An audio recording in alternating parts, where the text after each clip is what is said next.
What happens when a man calls me just a simple country girl, unaware that I studied in Paris for 4 years? Stay with me, because this story is filled with shock, resilience, and a twist that will leave you speechless. Before we dive into this incredible story, make sure to subscribe and hit the bell icon so you never miss our powerful and life-changing content. Asterisk title: He said I was just a country girl.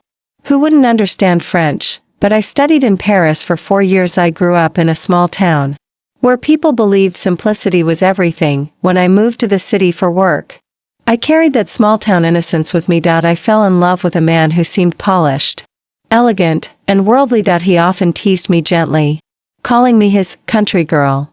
At first, I smiled, thinking it was affectionate, but one evening, at a dinner with his colleagues, I heard something that froze my heart. He leaned toward a friend and whispered in French. The words rolled off his tongue like silk, but they were sharp enough to wound me. She is just a country girl. She would not understand French. The laughter that followed stung like ice against my skin. My hands trembled as I gripped the glass of water in front of me. The chandelier above blurred through my tears, its golden light suddenly harsh and cruel. He thought I was too simple to know. He thought I was too naive to catch his words, but he never knew that for 4 long years I studied in Paris. The language of love, of poetry, of art, was a part of my very soul. As his friends chuckled, I felt my chest tighten with both pain and power. I looked around the room, seeing the polished silverware, the glimmer of wine glasses, the faint scent of roses mixed with roasted lamb. My heart pounded in my ears, louder than the conversations around me. I had a choice: to remain silent and let him humiliate me, or to reveal the truth that burned inside me. I placed my fork down slowly, the sound of metal against porcelain echoing louder than I expected. Every eye turned toward me, curiosity flickering like flames. I met his gaze, and for the first time, I spoke in French. My voice was calm, but it carried the weight of years of study and hidden strength. Do not mistake silence for ignorance. Some of us listen, and some of us learn. The room fell silent, his eyes widened. His fork froze mid-air, and his friends exchanged stunned glances. The man who had belittled me now sat in disbelief, stripped of his careless arrogance, and in that silence, I felt the first wave of freedom wash over me. His face flushed crimson, the kind of red that no candlelight could disguise. For the first time since I had met him, he had nothing clever to say. His colleagues shifted in their seats, embarrassed for him, yet impressed by me. The waiter, who had been pouring wine, paused mid-motion, his eyes flickering with curiosity at the sudden tension in the room. I leaned back in my chair, feeling the strength of my own breath. Steady and firm. The years I had spent walking the cobbled streets of Paris, sitting in cafes, and reading poetry under the Seine bridges returned to me. They were no longer memories, they were armor. In that moment, I was no longer the country girl he thought I was. I was a woman who had built herself with patience, work, and grace. He cleared his throat, stammering something in French to cover his humiliation, but I responded elegantly, each phrase polished by years of practice, rolling effortlessly off my tongue. I saw the shock ripple through the table. His friends looked at me with newfound respect, some even nodding in quiet admiration. And him? He lowered his gaze, unable to meet mine. For the rest of dinner, silence weighed heavier on him than any words could. But inside me, a fire had been lit, a fire that whispered I deserved more than someone who measured my worth through arrogance. When the evening ended, and the city lights flickered on outside, I walked out ahead of him. The night air was cool against my skin, carrying the scent of rain and blooming jasmine. For the first time in a long time, I felt light. I was not just a woman sitting at someone else's table. I was the author of my own story, and as I stepped into the waiting car, I knew this moment was not the end, it was the beginning of something greater.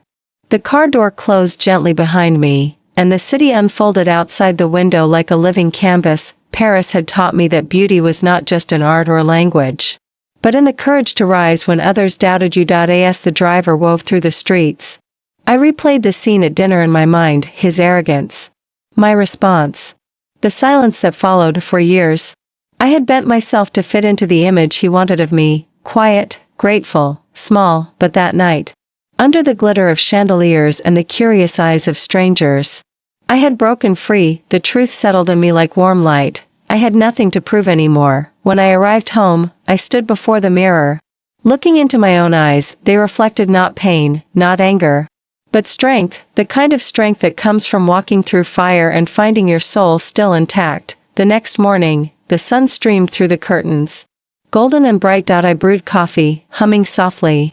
A habit I had almost forgotten, and for the first time, I smiled, not because of someone else's words, but because I felt proud of my own days past, and with each one, I became lighter. Friends noticed the change in me, the laughter that returned, the sparkle in my eyes. Even strangers on the street seemed to sense it, offering kind smiles that reminded me the world is full of gentle souls. I began painting again, something I had abandoned long ago. With every brushstroke, I poured pieces of my heart onto the canvas, rediscovering the girl who had once dreamed without fear, and in that rediscovery, life began to open doors I had never imagined. One evening, while showcasing my work at a small gallery, a man approached me. He did not come with arrogance or polished lines. He came with sincerity in his eyes and respect in his voice. He admired not only my art but the story it carried, the resilience, the quiet strength, the unspoken hope. In that moment,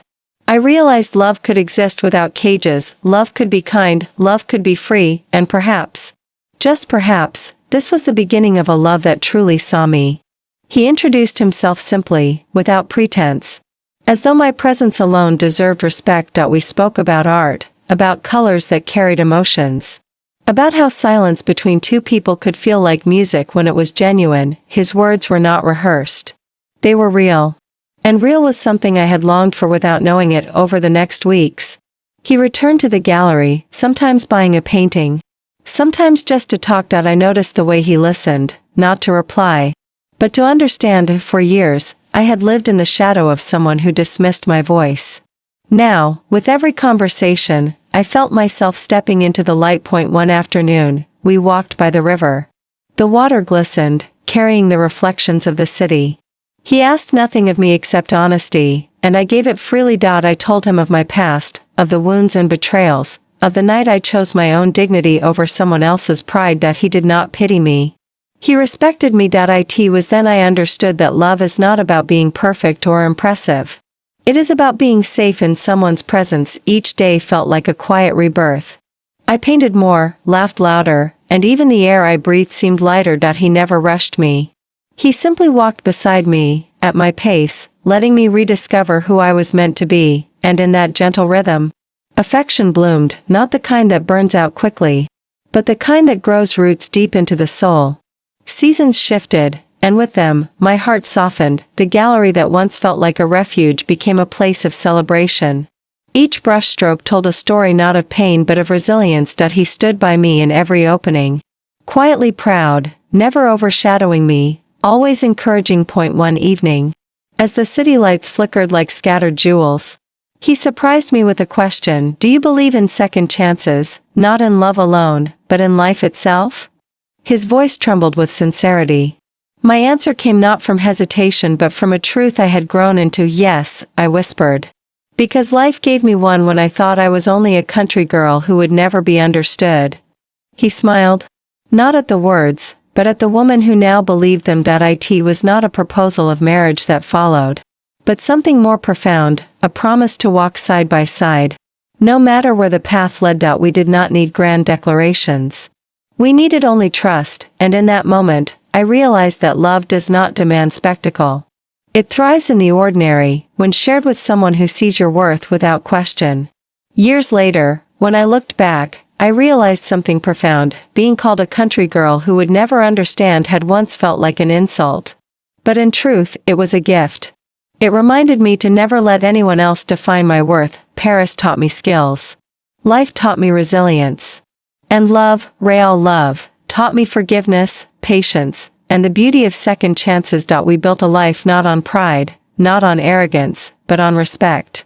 Every day was proof that when you see someone for who they truly are, not for who you assume them to be, you give them the greatest gift of all. The moral is simple: never judge a person by where they come from. True worth is not written in the accent of their words, but in the kindness of their heart, the strength of their spirit, and the depth of their soul. And if you are ever underestimated, Remember, your light does not need permission to shine.